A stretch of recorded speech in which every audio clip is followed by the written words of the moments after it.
দুর্ঘটনাস্থলে মানে অনেক উৎসুক জনতা ভিড় করেছেন এবং উত্তরা সবগুলো হসপিটাল, বার্ন ইনস্টিটিউট, তো যারা ভুক্তভোগী তারা তো যাবেনই, ঠিক আছে, কিন্তু কথা হচ্ছে যে যে পরিমাণ উৎসুক জনতা আমরা দেখেছি এটা কিন্তু উদ্ধার তৎপরতাকে ব্যাহত করেছে এবং অনেক স্বজনরা স্কুলে পর্যন্ত ঢুকতে পারেনি এমন অভিযোগও আমাদের কাছে করেছে।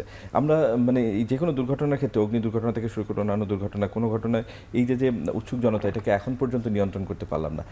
এই ব্যাধি থেকে আমরা কিভাবে মুক্তি পেতে পারি? মানে ফ্ললেস উদ্ধার মানে অভিযান আমরা হয়তো চালাতে কেন পারছি না, বা এটা করতে গেলে কি করতে হবে? প্রথমেই দর্শক যারা শুনছেন সালাম দিচ্ছি, এবং যারা আজকে যে পরিবাররা তাদের স্বজন হারিয়েছেন, সন্তান হারিয়েছেন, তাদের জন্য গভীর সমবেদনা। দেখেন, এটা একটা দুর্ঘটনা বলি আর হত্যাকাণ্ড বলি, বাস্তবতা হচ্ছে অনেক মানুষ প্রাণ হারিয়েছেন, অনেকে যন্ত্রণায় কাতরাচ্ছেন, এবং এর সাথে যেটা বললেন যে তাদেরকে উদ্ধার করতে গিয়ে আমাদের যারা ফায়ার সার্ভিস থেকে শুরু করে আইন শৃঙ্খলা বাহিনী প্রচণ্ড বেগ পায়। এখন বাংলাদেশে মানে সব জায়গায় তো বিশৃঙ্খলা, সেই বিশৃঙ্খলা যেই জাতির একটা বৈশিষ্ট্য, সেখানে আপনি পার্টিকুলার কোনো এক জায়গায় শৃঙ্খলা পাবেন না। এবং এই জাতির আরেকটা বৈশিষ্ট্য, আমাদের খুব মানুষের কিন্তু জানার আগ্রহ, কোথাও কোনো একটা জমায়েত হলে সেখানে অন্যরা যেতে চায়, এটা জাতিগত বৈশিষ্ট্য। এই বৈশিষ্ট্য শুধুমাত্র আপনি ফায়ার সার্ভিস বা কোনো একটা ভবন ধসে পড়া বা এই ধরনের দুর্ঘটনায় হঠাৎ করে আপনি যে মানে মানুষকে বললে আপনারা সরে যায় না। এখানে খোলা আকাশে যদি একজন তাকিয়ে থাকে আর 10 জনকে এমনি তাকিয়ে থাকে, কি হলো উপরে দেখতে? এবং সময়ের মূল্য অনেকের কাছে নেই, যে কারণে মানুষ এইটার আসলে কোনো ইজি গোয়িং সলিউশন নাই যে আপনি মানুষকে বলবেন যে হ্যাঁ সবাই হয়তো জানে যে দাঁড়ানো ঠিক না, তারপরেও যায়, এটা একটা। আবার কর্তৃপক্ষ সবসময় আহ্বান জানায়, কর্তৃপক্ষ কিছু করতে পারে না কেন? কর্তৃপক্ষ চেষ্টা করে, কিন্তু আসলে মানুষের সংখ্যা যেমন আজকেও এত বেশি হয়ে গেছে, কর্তৃপক্ষ তাদের ক্যাপাসিটির বাইরে গিয়ে হিমশিম খায়।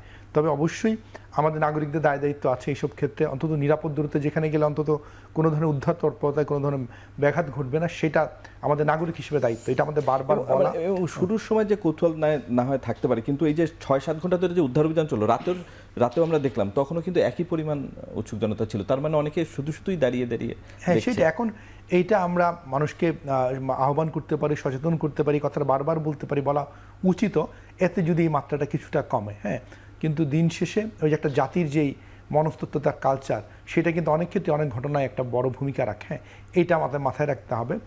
আর উৎসুক জনতা যেন তারা অবশ্যই তাদের লিমিটের মধ্যে থাকেন, এটা আমাদের সবসময় দাবি থাকবে। তবে এখানে বিপরীতে কথাও আছে যে আমাদের এই উৎসুক জনতা অনেক ডিজাস্টারে তারা কিন্তু যখন ফায়ার সার্ভিস বা সরকারি বাহিনী আসেন না বা তারা তখন হেল্প করে, অনেকে জীবনের ভয় ছাড়া, কোনো ধরনের ট্রেনিং ছাড়া তারা ঝাঁপিয়ে পড়ে। এবং দেখেন যে আমাদের যে ফায়ার সার্ভিসের সাথে একটা নাম হচ্ছে সিভিল ডিফেন্স, মানে জননিরাপত্তার যে আমাদের পাবলিক যে কানেকশনটা, সেই কানেকশনটাও তৈরি করা দরকার। হ্যাঁ, এটাও একটা গুরুত্বপূর্ণ।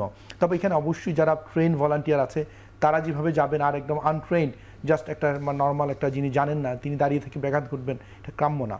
তবে ট্রেন পিপল হলে তারা যেতে পারেন, যে ট্রেন পিপল হলে যেতে পারেন, এবং তারা কিভাবে তাদের ট্রেনিংয়ে আছে যে তারা কিভাবে সহায়তা করবেন, এটা আছে, এটা আমাদের থাকা উচিত। এবং এই ক্ষেত্রে যেটা আমরা জানি, যারা এই ধরনের ট্রেন্ড আমাদের ভলান্টিয়ার আছেন, তাদের অনেক সময় ইকুইপমেন্ট নাই, তারা হয়তো ট্রেনিং আছে কিন্তু ইনস্ট্যান্ট গিয়ে তারা কী করবেন, হয়তো তাদের সেই ধরনের সরঞ্জামাদির অভাব থাকে, সেটাও গুরুত্ব দিয়ে দেখতে হবে। কিন্তু দিন শেষে এই যে একটা ঘটনা, এই ধরনের ঘটনা যখন ঘটে, তখন স্ট্যান্ডার্ড প্রোটোকল আছে কীভাবে পুরো জিনিসটাকে ডিল করা হবে, যেটা শুধুমাত্র ট্রেন যারা প্রফেশনালস, যারা ডিজাস্টার নিয়ে কাজ করেন, ফায়ার সার্ভিস নিয়ে কাজ করেন, কিংবা সামরিক বাহিনী, অনেক ক্ষেত্রে পুলিশ বাহিনী, তারাই দক্ষ।